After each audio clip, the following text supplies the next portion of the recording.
So, ako po si Alex Calera, kung napapanood niyo ako sa kahit saan, no? Andito kami ng The Comedy Crew para magbigay ng comedy sa inyo. Hi, birthday po! Saan po si Sir? O sa tatawagin ko raw siyang Sir. Yes, Carlito. ABC. Sir Carlito, happy birthday po sa inyo. Maraming salamat po. Palakpakan naman para masaya. Isa lang po ang hihingin ko, isa sa mga advocacy ako sa comedy ay pagbibigay ng chance sa mga upcoming comedians na mabigyan ng pagkakataong mapagpatawa sa inyo. So alam ko po, ako po ang kilala nyo, pero ngayon po may dalawa po akong nakasama po sa The Comedy Crew na mapapanood nyo rin balang araw sa Netflix. Hindi lang balang araw, baka ilang buwan na lang. So, ngayon po, inihiling ko lang po mula dito hanggang sa dulo na kailangan ko lang po ng atensyon, mainig, tumawa, at magsaya lang po tayo ngayon. Okay lang ba yun? Okay po, sisimulan lang po natin. Tawagin ko po ang aking kaibigan, stand-up comedian, Smash host, Israel Malobra!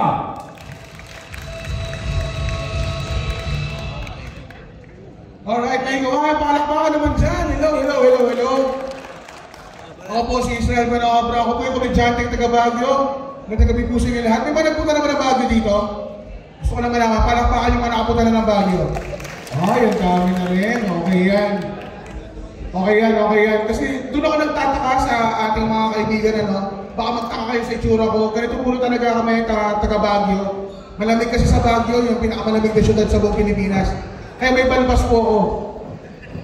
Pampainit po ng mukha namin. Ito malamig dun eh. Halos lahat ng taga Baguio may balbas. Yung nanay ko hindi na nag-aahit. Hihirap mag-ahit yung nanay ko. At totoo yan, nagtataka ako sa inyo mga umaakit ng Baguio, ng mga turista. Bakit ganun na itsura yung umaakit sa Baguio? Alam niyo lang malamig, ganun pa rin yung pormahan niyo. Bakit kayo naka-backpack shorts? Kasi niyo ba yun? Akit kayo ng Baguio, nag-iiksian kayo ng shorts, tapos pagko-complain kayo, ay, ang lamig sa Baguio. Malamang malamig, nakikita ko yung puyukot niya eh. Alam niyo, pag may mga ganun tao, sinisita ko, sila pagalit sa akin. Ano problema mo sa backpack shorts namin? Sabi ko, wala naman po. Pero sir, lalaki kayo. Halatang-halata ka po na lalaki kayo. Lumalabas po yung kaliwa, ipasok po natin yan sa shorts ninyo. Yun po yung sinasabi ko. Tuwing na pag-uusapan ng Baguio, naalala ko ang nanay ko. May mga nanay dito, palakpakan sa mga nanay. Alright. Yung mga nanay natin, kakaiba rin yung mga pinapaniwalaan kayong kasabihan, pamahiin, na hanggang ngayon hindi natin maintindihan. Ito, example lang ng mga kasabihan na gusto ng nanay ko. Okay? Sabi niya, pag matagal na raw kayo ng jowa mo, ng asawa mo, nagiging magkamukha na raw kayo. Totoo ba yun? Hindi ko alam kung totoo, pero natakot ako nung sinabi sa akin ng nanay ko yun. Guys, hindi ito yung mukha na gusto ko makasama habang buhay. Natakot ako kasi nung sinabi sa akin ng nanay ko yun, yung jowa ko noon, tumataba na rin. Sabi ko, totoo yata yung sinasabi ni mama. Pero hindi kami naghiwalay dahil tumataba siya. Hindi ako mababaw na tao. Naghiwalay na lang kami nung tumubo na yung balbas niya. Hindi ko na kaya tiisin yun. Isa pa, nakasabihan na gusto-gusto ng nanay ko, mga kaibigan. Isa pang kasabihan. Sabi niya, pag nakabasag ka daw ng baso, malas daw yun. Magpasag ka pa ng isa pang baso, pagtanggal malas. Narinig niyo na ba yun? Sir Carlito, narating mo na ba yung kasabihan na yun? Di ba? Hindi ko rin alam na totoo, pero pinaniwalaan ng nanay ko, ginawa niya, kumakain kami, natabig niya yung baso niya, basag, kinuha niya yung baso ko sa harapan ko, binasag niya, sabi ko, wow, gangster si mama. Nagbabasag ng baso. Sabi ko, ba't mo ginawa yan? Sabi niya, pantanggal malas lang. Doon ako na-trigger. May i-apply mo ba yan sa totoong buhay? Di ba, kailan pala itama na isang mali at isang pagkakamali, di ba? Magagawa mo ba yan sa ibang bagay? Halimbawa, nagdadrive ka, nakabangga ka ng bata, ay puta, isa ba? Di ba, parang pasensya na po eh, pantanggal malas lang. Hindi mo naman pwede sabihin yan eh. Okay lang tayo, sir? Mapapasaya ba kita ngayong gabi? Ano bang... So, guys, ito pa, sa Baguio po ako lumaki. Hindi po natigil. Ako po yung tinatawag nilang mataba since birth. Meron po ba tayo mga kauri dito, mataba since birth? Magpala na pinanganak, mataba. Ako lang, okay. Para ikaw.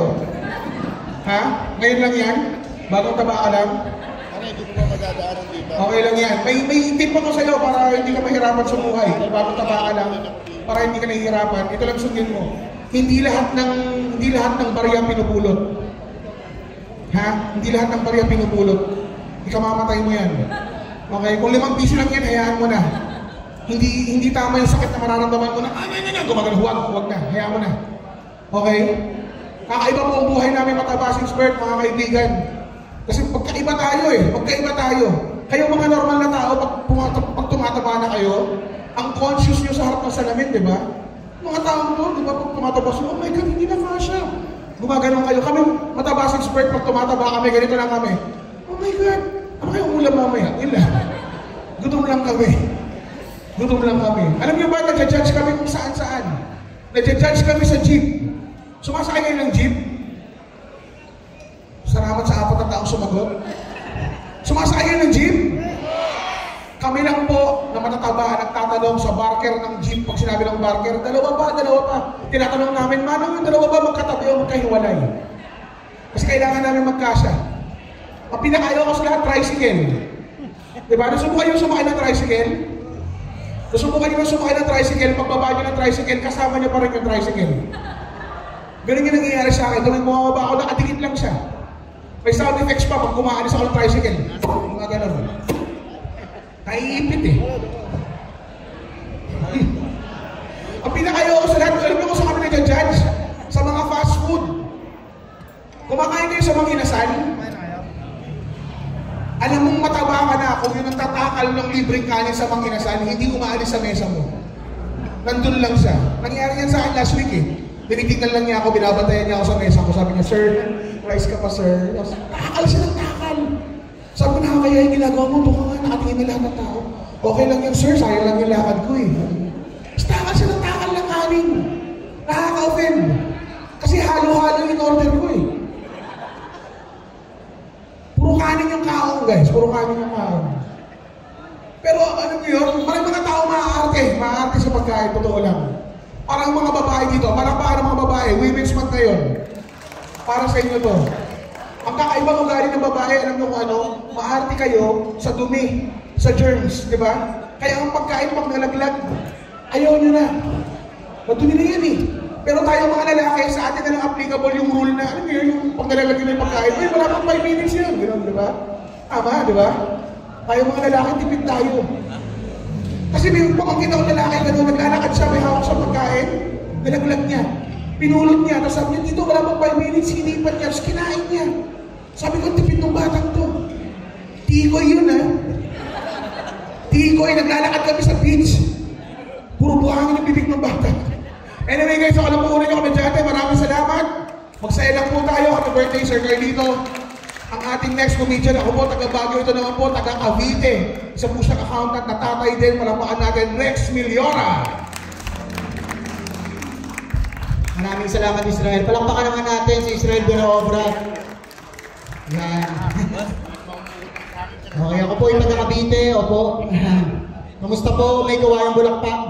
Palakpakan tayo ulit guys, palakpakan tayo yung mga energy dyan. Ayan. Ako po yung designated driver nila Israel bago pumunta dito. Medyo naligaw-ligaw pa kami kanina. Buti na lang may Google Maps na ngayon, may Waze, madali nang hanapin, di ba? And alam niyo ba yung mga Pilipino sobrang hilig sa videoke? And tingin ko, ang ganda sana kung yung Google Maps o yung Waze natin, merong tunog videoke. Di ba? Imagine nyo ba yun?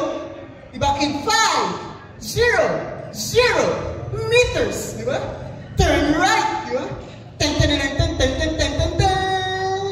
You're right. Ten, ten. You're a great driver. Okay lang. Ayan. Palakpakan tayo lang guys yan. Ako po ay isang accountant. Isa po akong accountant. Isa po akong faculty sa De La Salle University, Dasmariñas. Opo. Mukha lang po akong tanga pero nagtuturo po talaga ako sa college students. Opo. Actually, magaling ako sa math. Ang pinakauna kong tinuruan ng math, yung mga aso namin. Ang gagaling sa math ng aso namin, lalo na pag may dala akong tinapay, tinatanong ko yun, 1 plus 1. Sabi ng aso ko, arp. Ay, yung galing sa math, binibigyan ko tinapay.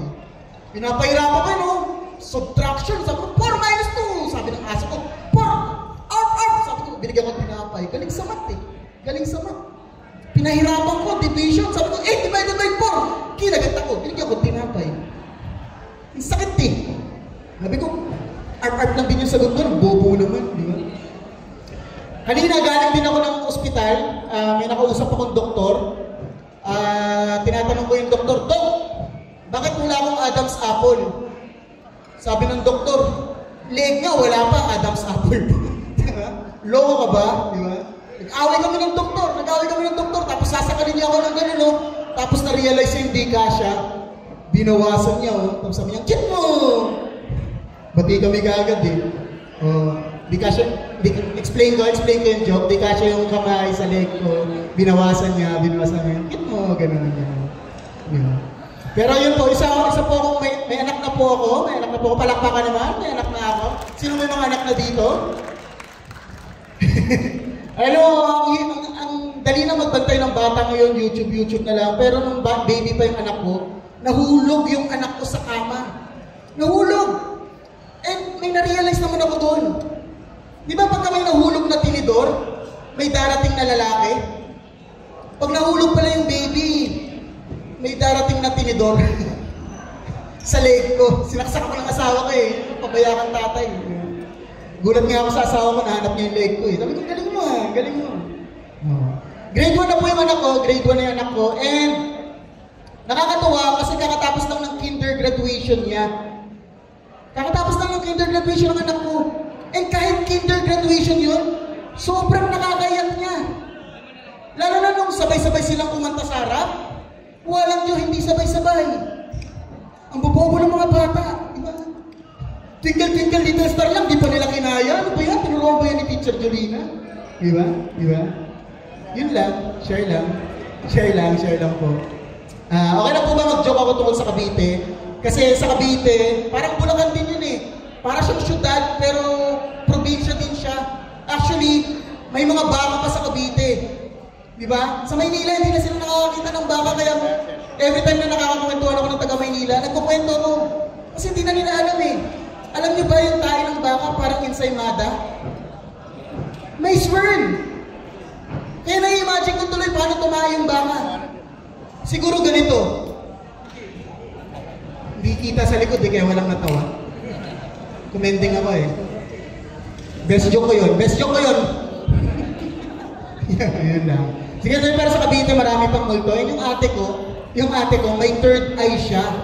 May third eye yung ate ko. And minsan yung mga multo pala, humihingi ng tulong sa may mga third eye. Pero yung ate ko, hindi niya naintindihan yung mga multo kumakausap sa kanya. Kasi wala siyang third ear. Third eye lang meron siya.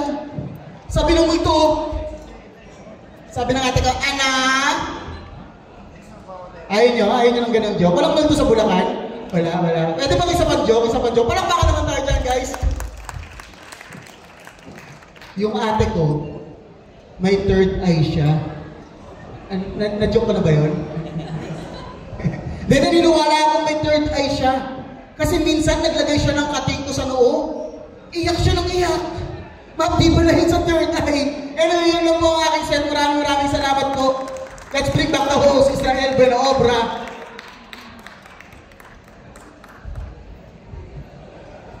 Alright, palakpakan natin si Rex, mga kaibigan. Okay, salamat sa mga mesang ko na pala yung tawa. Aminin ko, kabago po ako kanina pumunta rito sa May Kawayan. First time ko po, maraming salamat po. Hindi ko alam na ang babae ng mga taga May Kawayan, mga kaibigan. Pag ganito kasi katawan mo, takot kang pumunta sa mga lugar na ang tawag May Kawayan. Iniiwasan namin ang pag ganito katawan mo, may kawayan dyan, ayoko na dyan. Pakalitsinin niyo ako eh. Ready na ba tayo para sa ating pangatlong komedyante ngayong gabi? Palakpakan naman dyan. Napalagay na po siya sa Netflix na 9 days po ng #1 ang tamang panahon. Isang buwan na po nasa top 10. Palakpakan po natin, Alex Calleja!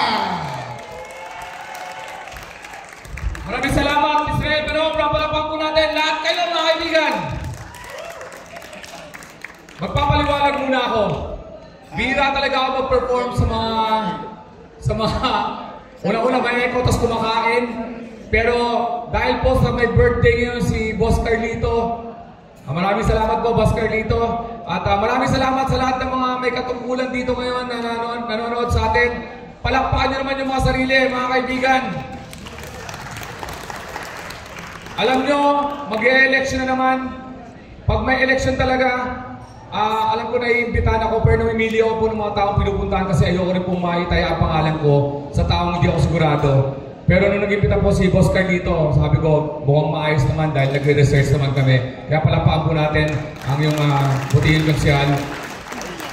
Alam mo, pag nag-e-election, ino-observe ako election eh. Dati, pagka yung botohan na, nanonood ako sa TV, awang-awa ako sa nakakuha ng 0 na boto. Oo, pero ngayon na-realize ko, hindi nakakaaway nakakuha ng 0 na boto. Kasi alam niyang dinaya siya eh. Kasi bakit? Yung boto niya nawawala eh. Alam mo kung saan ako nakaawa? Doon sa nakakuha ng 1 boto. Bakit? Bakit mo? Alam niya siya yun eh. Ngayon kung uuwi siya sa bahay, tatadyakan niya yung pintuan. Nay, tay, yung 1 boto, alam kong ako yun. Kayo, sino binoto nyo? Di ba sakit doon? Anak, hindi namin gusto yung plataforma mo eh.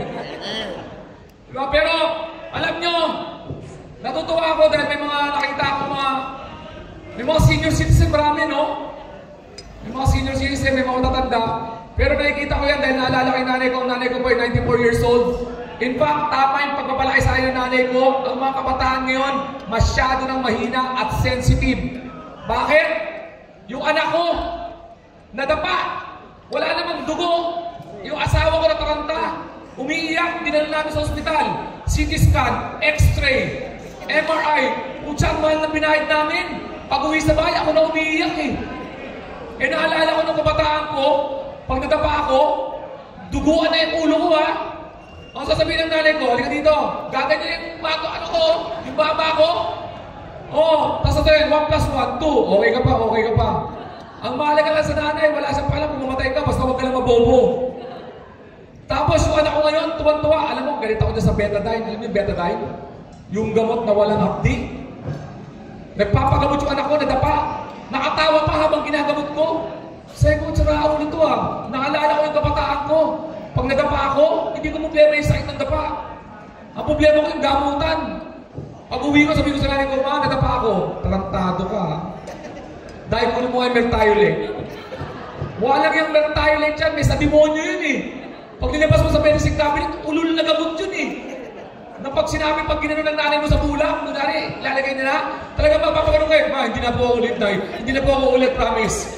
Di ba, pag nadampihan ka ng Mertiolate sa sugat, flashback yung buhay mo eh. Hindi ka na talaga uulit.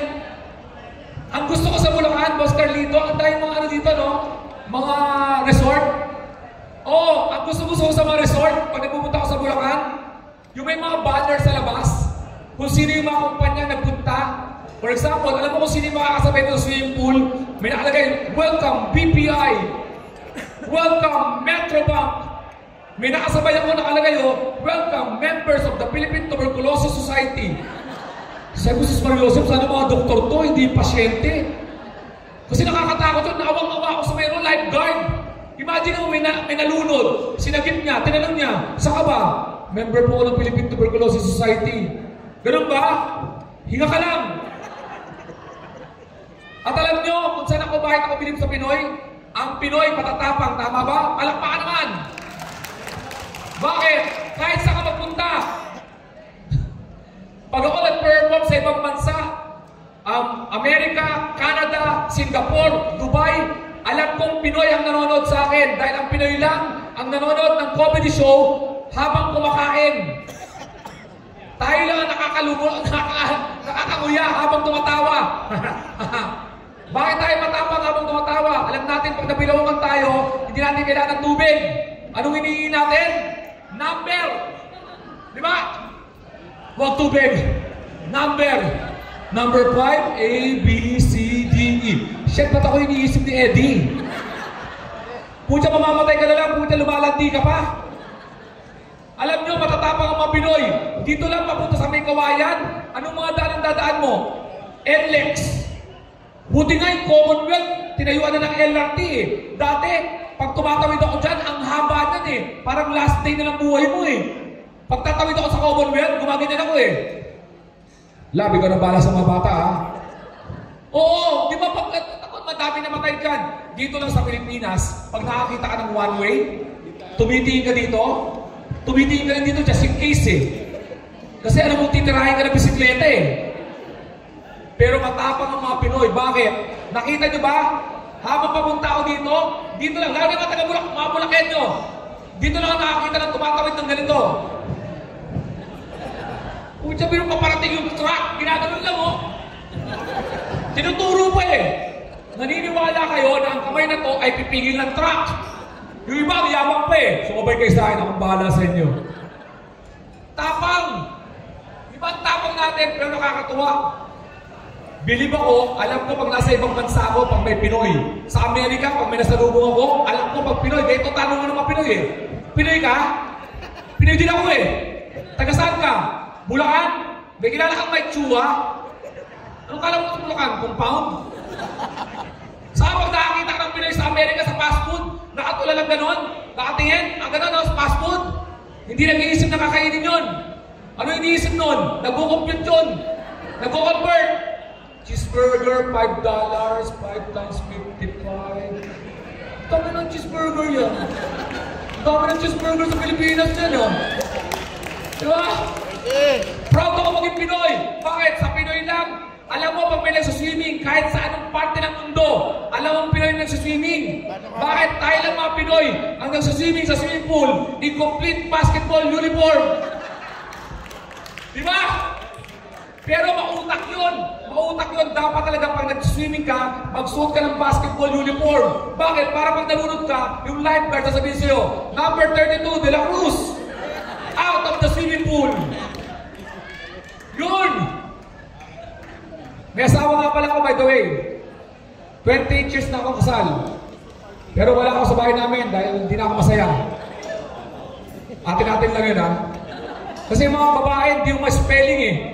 Oo, yung mga babae, hindi yung maintindihan. Natulog kami masaya. 11 PM kami natulog, masaya. Nagtatawanan kami. Nagising ako, umiiyak. Alas 5 na madaling araw. Tinanong ko, ba't ka umiiyak? Napanaginipan ko, may babae ka. Ba't ka nga umiiyak? Parang totoo. Sino yung babae sa panaginip ko? Wala yung panaginip mo, tatanong mo sa akin. Matulog ka, papasok ako sa panaginip mo, kikilalanin ko yung hype na babae na yan. Saka pwede ba mga girls, mga asawa dito, pag magbibiruan kayo, pag may joke time, haba-habaan nyo naman. Huwag yung bigla-bigla kayong pinuputo ng joke time. Kukwento ko kung ano ibig sabihin ko. Nagtatype ako sa laptop, nakita ko yung asawa ko, naglambing ako. Sabi ko, upo ka dito sa lap ko. Sabi ng asawa ko, ayoko, mataba na ako. Mamaya, maipit yung hita mo, mapilayan ka pa. Di ba joke time yon? Ay di siyempre, kumanti ako ng joke. Sabi ko, tama, mamaya bumagsak pa itong upuan, lalo akong maipit. Ano sabi sa akin? Putang ina mo. O, dito po sa joke time. Bakit ganyan kayo mga babae? Gusto nyo hulaan. Nagising ako, madaling araw. Kumakain ako, ang sesa ng kain ko. Mukha ba yung asawa ko nagdadabog? Siyempre, concerned ako, tinanong ko, may problema? Ano sagot sa akin? Hindi mo alam? Sa'yo, kaya ko ang tinatanong, hindi ko alam eh. So, hindi mo alam. Parang gano'n na nga. Ang problema sa'yo, Alex, wala kang alam. Hanggang ngayon, hindi ko pa rin alam. Sir, ikaw, baka alam mo, itong kain ng mama na to, na ang tapang. Hindi talaga ako nintindi, pinagpalit ako sa pansit eh. Sabi sa akin. Pero, biyaya ko yung asawa ko sa restaurant. Ito mga sagot ng mga babae. Sa restaurant, sabi ko, anong gusto mo kainin? Sabi sa akin, kahit ano. O di umorder ako, pagdating, ba't ito yung order mo? Akala ko kahit ano Alex, wag lang to. Wala ka talagang alam eh. Gusto ng babae, nakakapasa tayo ng isip. Sinampal ako ng asawa ko, sabi sa akin, manhid. Bakit? Gusto ko maipag-sex sa'yo gabi. Kailan yun?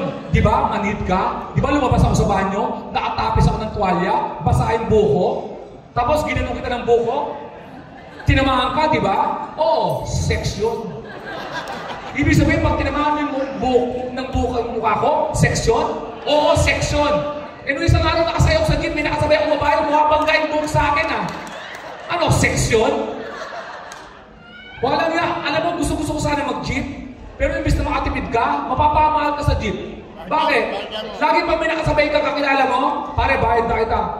Eh may nakasabay ako, sabi ko, pare, bayad na kita. Lex, kasama ko yung asawa ko eh. Sige, bayad ko yung asawa mo. Pare, kasama ko yung 5 anak ko eh. Sige, bayad ko yung 5 anak mo. Pare, kasama ko yung mga chuwi. Putsa, ano ba to? Family jeep? Yung driver, lolo mo? Saka pag sumakay ka sa jeep, mayayari ka pag pumeso ka sa gitna. Ano mangyayari sa'yo? Taga-abot! Bayad daw, bayad daw, bayad daw. Bayad daw, bayad daw, bayad daw. Hold up daw, hold up daw. Pati hold up, pinaka-hold up naman ang katabi mo. Okay lang sana kung taga-abot din, minsan taga-compute ka pa eh. Pagbabayad daw, bayad daw. Yung 3 dyan, estudyante. Yung 2, senior citizen. Yung 4, alam niya, hayop ka. Pero ayoko nag-boost. May boost ba dito? Ayoko nag-boost. Sinungaling ng mga konduktor. Yung nandun lagi sa pinto na, isa na lang, aalis na, isa na lang. Sumakay ako, isa na lang, aalis na, isa na lang. 5 yung sumakay, isa na lang, aalis na. Uy, 6 na kami yan. Driver na lang, aalis na, driver na lang. Pero alam nyo, nagpunta ako sa Japan. Sino nakapunta sa Japan dito? Ang ganda sa Japan. Oo, ang Pinoy pa nagpupunta sa hotel sa Japan, dumidiretso sa toilet. Anong ginagawa? Kinukuha yung shampoo, conditioner sa sabon. Ang Pinoy pa nagpupunta sa mga hotel kahit saan. Ang unang iniisip na yung mga nanay, mangnenok, pagpasok sa kwarto, anong uuwi natin dito? Bedsheet, towel. Kaya yung nanay pagpa-uwi na sa hotel, akala mo may ginawang krimen eh. Bilisan mo, dala-dala ko yung hair dryer. Ang ganda ng toilet sa Japan. Pumunta kayo sa Japan, high-tech ang toilet doon. Pag binuksan mo yung pinto, automatic, umaangat yung upuan, nasa-sense ka. Dito, buksan mo yung pinto, umangat yung upuan, yung toilet seat, multo yun. Sa Japan, pag upo mo sa toilet seat, umiinit. Dito sa Pilipinas, umupo ka sa toilet seat, mainit ang ulo mo. May ihi. Saka pag pumasok ka sa mga CR, yung cubicle, pag nakababa yung toilet seat, huwag kang matuwa. May surpresa yun. Yung huling tumahi doon, pati siya hindi na gusto yung nakita niya, binaba niya. Sino yun? Basta sa lumo mo palabas. Parang may tumahi doon, oh. Siya yun! Pasensya na po sa kumakain. Itatahin nyo rin naman yan eh. Pero bilib ako sa Pilipinas. Pilipino, business-minded. Nagpunta ako sa Malaysia, pag gumamit ka ng CR, public toilet, 2 ringgit, kahit anong gawin mo. Dito sa Pilipinas, business-minded tayo. Pagpapunta ka sa norte, pag nakakita ka ng toilet, iba presyuhan, 5 piso ihe, 10 piso tae. We value our tae more. Kung nag-invest ka sa tae, piso lang siya dati, 10 piso na siya ngayon. Kung siya nakakawa ako sa supervisor sa mga public toilet, bino mo nagbayad ka ng 10 para tumae, para pag naihi ka rin. Sisilip yun, hoy, tarantado ka, 15 yan ha. Pero pinakagusto ko sa lahat, sa Japan, yung bidet. Yung bidet sa Japan, pag pinindot mo, paglabas ng tubig, kung siya alam niya kung sa tatama, sakto sa butas. Kahit i-adjust mo yung pet mo, sumusunod yung tubig. Natutulog na ako, sinusundan pa ako ng tubig eh. Dito sa Pilipinas, gumamit ka ng bidet, utang na loob, mag-ingat ka. Testingin mo muna sa pader. Bumabasag ng pader yung pressure dito. Pwede mo pang-disperse sa mga nag-rally. Gumamit ako ng bidet, hindi ko na testing, tinira ko sa pet ko, yung tubig lumabas sa ilong ko eh. Maraming salamat sa inyo, may kawayan. Sabi ko pa sana sasabihin, pero mapabalikin naman ako ni Boss Carlito, kaya happy birthday, Boss Carlito. Boss Alvin, maraming salamat for inviting me here. Guys, napakasaya ng may kawayang Bulacan. Ano lang, problema lang ko dyan sa NLEX, yung toll gate. Di ba? Kailangan mo pa ng prayers para umangat yung hindi nababasa, gumagano'n-ganon ka pa eh. Gusto mo ba? Gusto nyo ba? May pera ba kayo? Tinawag-tawaran ako ng kumuha sa akin dito eh. Sabi, konti lang raw kayo pupunta eh. Ang binayad lang sa akin ni Alvin, GC lang, 2,000, Starbucks. Expiring pa tonight. Pero sa susunod po, babalik tayo dito. Gusto mo po yung crowd dito, masaya. Hanggang sa dulo po. Sana po, nakarating ba dyan sa dulo yung boses ko? Palakpakan naman! May mga umiinom na dun eh. Alam mo, pag gumawa ka ng commercial ng beer, mabilis lang. O, tamo, nag-extend ako ng joke ha, para sa iyo ha. Para sa ito, sa babae ito na ito yung masarap kalaban sa tongits eh. Yung alam mo, kaibigan niyo ba to? Di ba magkakaibigan kayo, pero kami yung hawak niya sa bag niya, hindi niya binibitawan. Walang tiwala sa inyo eh. Hindi niya binitawan, no? Di ba nakita mo, dito parang komprador eh. Nag-i-scatter ka ba? Tuwan-tuwa ako sa tawa niya eh. Nakita mo, umaalog lahat ng katawan niya eh. Sir, okay ka na sir? Natapos mo yung pagkain mo? O di ba nakatapos ka na isang plato, di ba? Pare, pag ako gusto ko yung mga umiinom, alam niyo, huwag kayong magagalit sa mga umiinom. Ang mga umiinom, ang pinakamasayang tao sa buong mundo. Oo! Nakakita na ba kayo ng nagbabasketball na nakainom? Ang saya! Gagano'n yun, no? Pare, ba't mo ako finaw? Ano, magkakampi tayo? Yun nga eh. Akin na yung bola. Wala tayong bola? Ano yung sinushoot natin? Oh, laseng na nagchichess. Laseng na nagchichess.